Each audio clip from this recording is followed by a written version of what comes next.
सिर्फ DD national पर, देश का पहला चैनल, देश का अपना चैनल।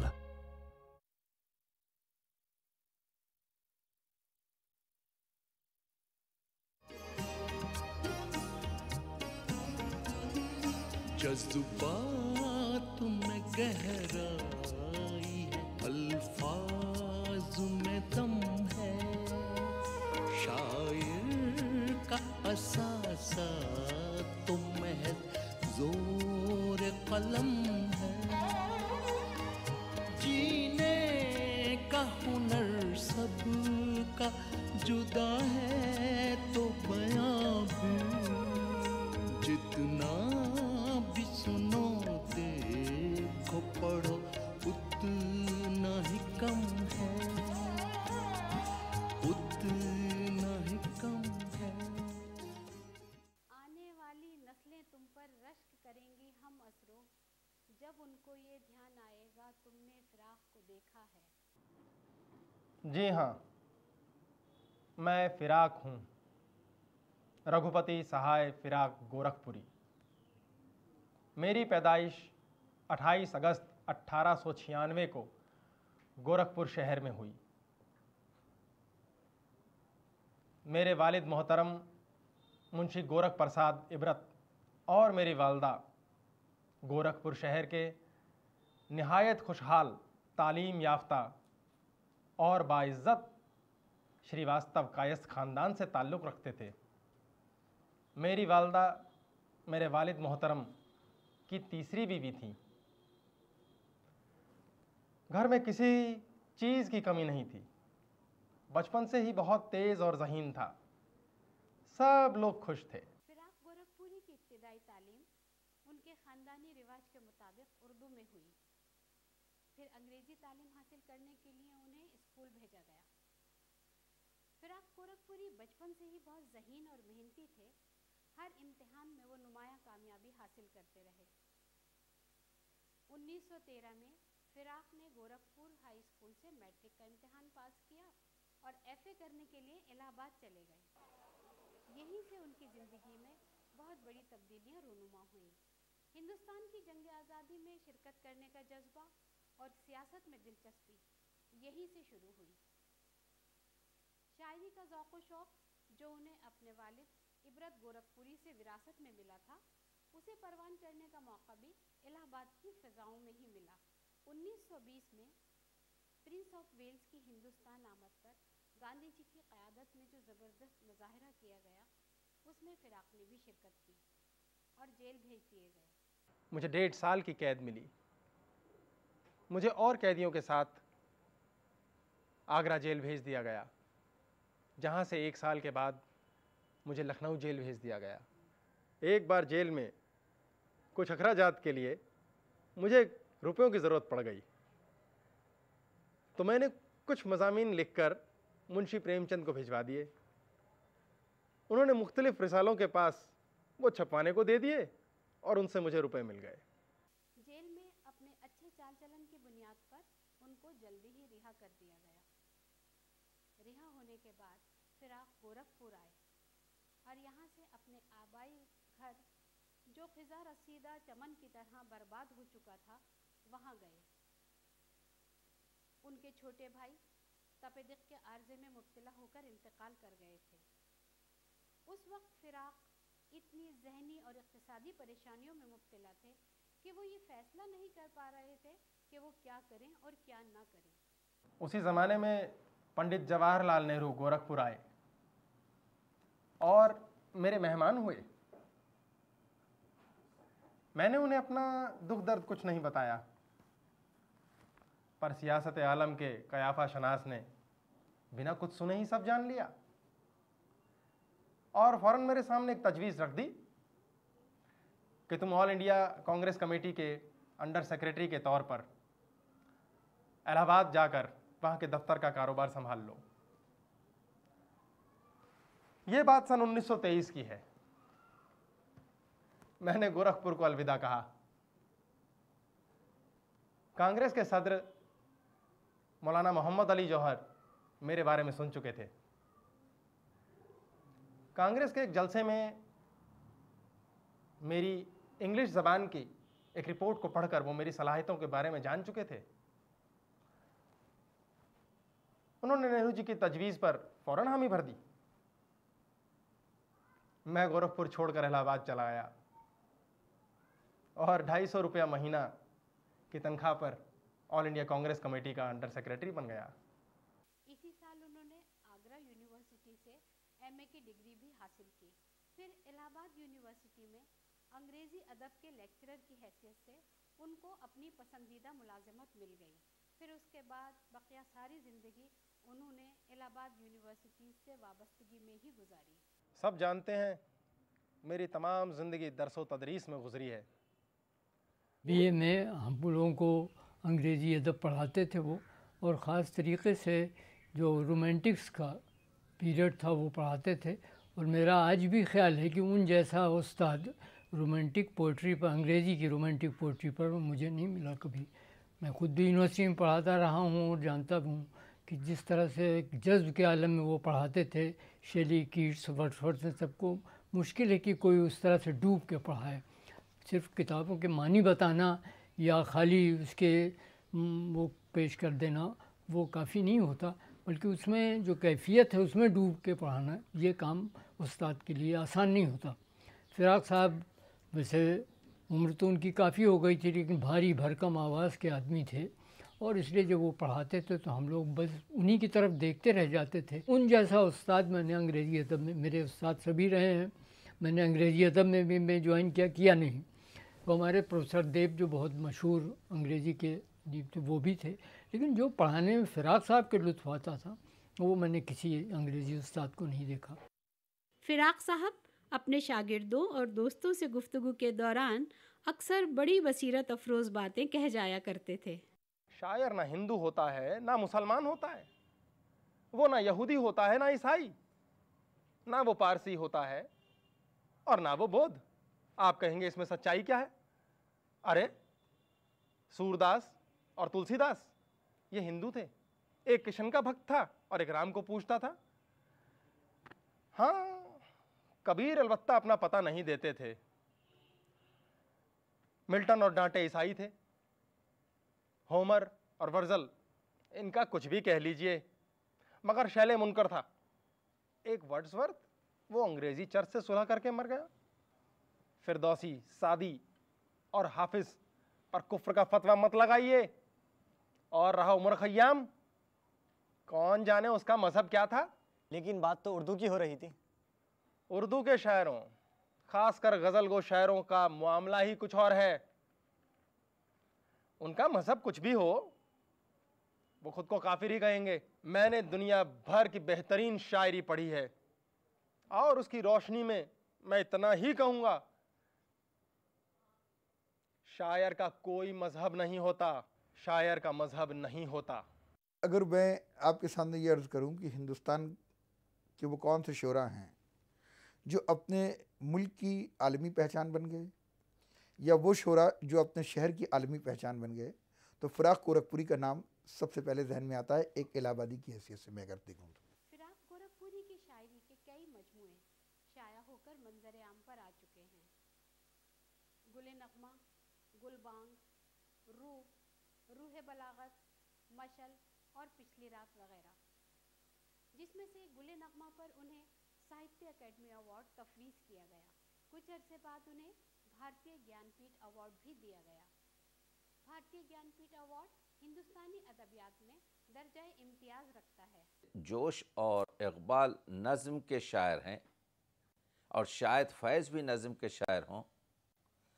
फिराक की तरह से कोई गज़ल का शायर 20वीं सदी में उस पाए का पैदा नहीं हुआ। तो फिराक का एक बड़ा कारनामा ये है कि उन्होंने उस लहजा मीर की बाजियाफ्त की, यानी वो मज़ामीन जो मीर ने अपनी शायरी में बांधे थे, या वो लहजा जो मीर ने जिस अपनी शायरी को जिस लहजे से मुतारिफ़ कराया था, उस लहजे से हमें दोबारा फिराक ने बवसीले मीर मुतारिफ़ कराया, और वो लहजा बहुत मकबूल हो गया। और हम देखते हैं कि बाद में हमारे यहाँ नासिर काज़मी और अहमद मुश्ताक वग़ैरह ने उसी लहजे की तौसीह की कि तो इस तरह से खालिस हमारी शायरी की तारीख़ में हम फ़िराक़ को बहुत बड़ा शायर करार दें या ना दें, लेकिन उनकी तारीख़ी अहमियत का हमें इसलिए एतराफ़ करना पड़ेगा कि उन्होंने मीर को दोबारा अपनी शायरी में दरियाफ़्त किया, और इस तरह से दरियाफ़्त किया कि नासिर काज़मी और अहमद मुश्ताक़ वग़ैरह ने फ़िराक़ के लहजे की तौसी की। मीर का एहसास, मीर का वजदान और मीर की आवाज़ मेरे खून में हल होकर रह गई है। बुनियादी बात यह है कि फ़राक़ की शायरी बुनियादी तौर पर ये कहा जाता है कि रुमानियत की शायरी है, लेकिन रुमानियत के दो पहलू हो सकते हैं। हम इश्किया शायरी कर रहे हैं, उसको भी रुमानियत की शायरी कहा जा सकता है, लेकिन अगर हमने दर्द ज़ीस्त को और दर्द ज़माना को भी अपनी शायरी के अंदर मकाम दे दिया तो मैं समझता हूँ कि ये शायरी फिर आफाकी शायरी हो जाती है। और इस एतबार से अगर मैं देखूँ तो मुझे लगता है कि फ़राक़ की शायरी को आफाकी उसके अंदर उनसर मौजूद हैं, और बिलखुसूस उसकी जो तलमीहात हैं, उसने जिस किस्म के सिमलीज़ और मेटाफर्स का इस्तेमाल किया है, उसमें बुनियादी तौर पर उन्होंने, क्योंकि कहा जाता है कि वो उर्दू शायरी के वर्ड्सवर्थ हैं, तो उन्होंने जो मनाजिर हैं कुदरती, उससे भी बहुत कुछ इस्तिफ़ादा किया। मतलब मैं एक शेर आपके सामने अर्ज़ करूं जिसने मुझे बहुत मुतासिर किया है कि इस इज़्तिराब में राज़े फ़रोग़ पिन्हा है, इस इज़्तिराब में राज़े फ़रोग़ पिन्हा है, तुलू सुबह की मानिंद थर थराए जा। The secret of success is hidden in this uneasiness and therefore you should keep on travelling like the rising sun. तो ये राइजिंग सन से, उभरते हुए सूरज से, इस किस्म की सिमली और इस्तराबी कैफियत से अपने अंदर आप कामयाबी के और कामरानी के जो इम्कानात तलाश कर रहे हैं, ये फ़राक़ की शायरी का वो अंदाज़ है जो उसको आफाकी बना।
ज़माना इधर से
उनके कई मजमूआ कलाम सामने आए, गज़लों के मजमूए हैं, रुबाइयात के मजमूए हैं, लेकिन अब भी उनका बहुत सारा कलाम किसी भी मजमूए में शामिल नहीं है और तदवीन की ज़रूरत है। और मैंने इस काम का बेड़ा उठाया है और कुल्लियात फ़िराक की तरतीब व तदवीन का काम मैंने शुरू किया है। और मैंने फ़राक गोरखपुरी की 100 से ज़्यादा गज़लें ऐसी तलाश की हैं मुख्तलिफ़ अदबी रसायल में, जो 1923 के बाद से शाया होती रही हैं, लेकिन उनके किसी भी मजमूए कलाम में शामिल वो नहीं हैं। उर्दू रुबाई के फॉर्म में खालिस हिंदुस्तानियत को पेश करने का कारनामा जो फ़िराक गोरखपुरी ने अंजाम दिया, वो अपनी मिसाल आप है। फ़िराक की रुबाइयात का मजमुआ रूप जब शाया होकर मंजर आम पर आया तो उसने उर्दू अदब में एक नए बाब का इजाफा किया। उर्दू शायरों के साथ एक बहुत अच्छी बात ये रही है कि वो कई ज़बानों के अदब से वाकफ़ियत रखते थे।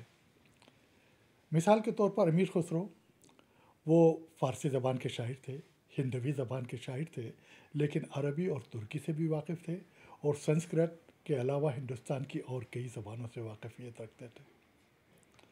इसी तरह ये रिवायत फ़िराक के हिस्से में भी आई। फ़िराक उर्दू और फ़ारसी रिवायात का गहरा शऊर रखते थे। इसके साथ साथ वो संस्कृत और अवधी ज़बानों की शायरी से भी अच्छी तरह वाकिफ़ थे। इसके अलावा फ़िराक की एक और ख़ुसूसियत ये रही है कि वो मगरिबी ज़बानों के अदबियात से भी बड़ी गहरी वाकफ़ियत रखते थे, क्योंकि अंग्रेज़ी के उस्ताद थे वो। तो ये सारी चीज़ें, ये सारी रिवायात कहीं ना कहीं उनकी शायरी में जलवगर होती नज़र आती हैं।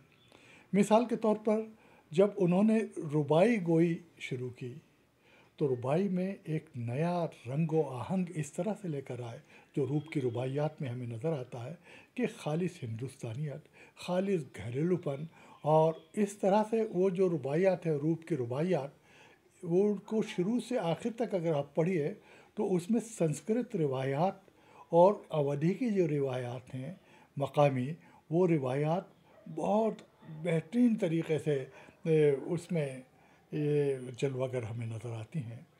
रूप की एक भी रुबाई हम पढ़ें तो उसमें सिर्फ़ और सिर्फ हिंदुस्तानी ज़िंदगी, हिंदुस्तानियत ही हमको नज़र आएगी।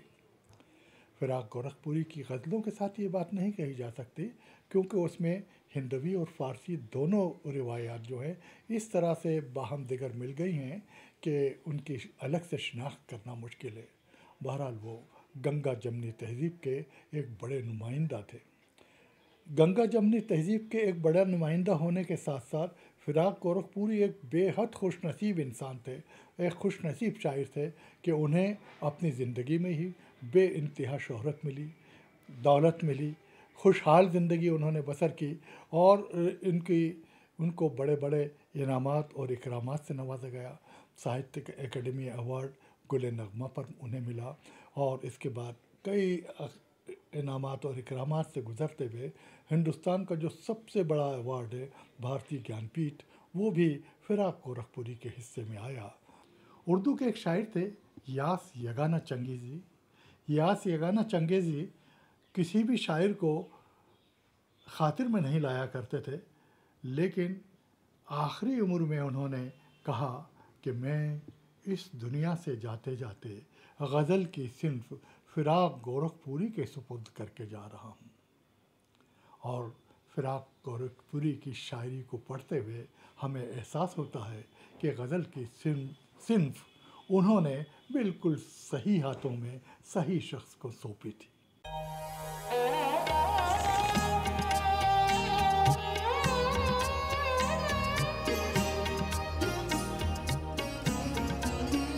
जज्बात में गहराई है, अल्फाज में दम है, अल्फाज में दम है, शायर का असासा तो महज जोर कलम है,